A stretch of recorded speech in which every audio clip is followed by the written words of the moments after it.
بسم الله الرحمن الرحیم. څنګه چې تاسو ته پته را چیرې په سوات کې خیبر پختونخوا په 18 اضلاعو کې په 31 مارچ باندې بلدیاتي الیکشن چې دی هغه شیډیول دی. هم په سوات کې هم دغه الیکشن د لپاره هلې ځلې روانې دي.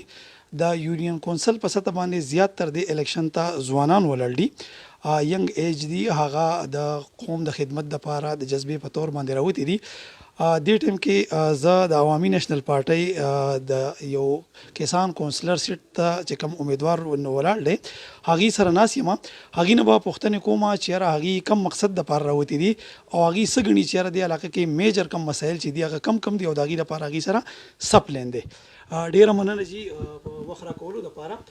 خپل پیژنګلو را سره وکړئ جی او دا راته ووایئ چې یاره تاسو د کمې پارټۍ نه ولاړ یئ او په کم مقصد ولاړ یئ.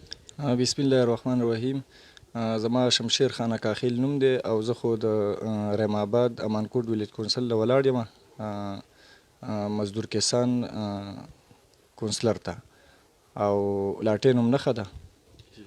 څه ګڼئ جي چې خلکو زیات جوکاو چې هغه حکمران پارټۍ ته دی ویل کېږي داسې چې یاره حکمران پارټي داره چې کم کسان پی ټي آی نه ولاړ دي هغه وګټي نو هغې به د علاقې دپاره څه وکړي ځکه چې د هغې په مرکز کې او په صوبه کې حکومت دی. که فرض کې اپوزیشن نه څوک راشي نو هغې ته به هغه شانتې مواقع نه وي. په دې حوالې سره تاسو څه وایئ چې تاسو به د خلکو توقعات باندې بیا پوره راشي او که نه؟ انشاءالله عوامي نېشنل پارټي مخکې هم خلکو لپاره ډېر څه کړي دي او انشاءالله دا پیره موږ هم راوتي یو عوامي نېشنل پارټۍ کې چې کوم دی که نه موږ خپله حصه اخیستې ده او انشاءالله عوامي نېشنل پارټي به د خلکو دپاره ډېر څه وکړي. او زما خو د رحم آباد، زید آباد، چینا، امانکوټ دې عوامو ته خواست دی چې د 31 مارچ په ورځ باندې راوځي او لاټین باندې مهر ووایي نو دا به ښه وي.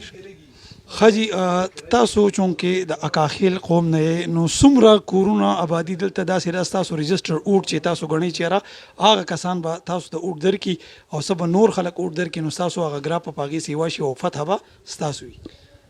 انشاءالله د الله نه ډېر امید ساتم او د الله پاک نه ډېر پر امید یم چې زموږ خو تقریبا چې 700 اوټ په رحم آباد باندې دی او تقریبا داسې 6700 په امانکوټ او داسې طاهر آباد زموږ د اکاخیلو په خپله باندې تقریبا دلته 800 کورونه آباد دي.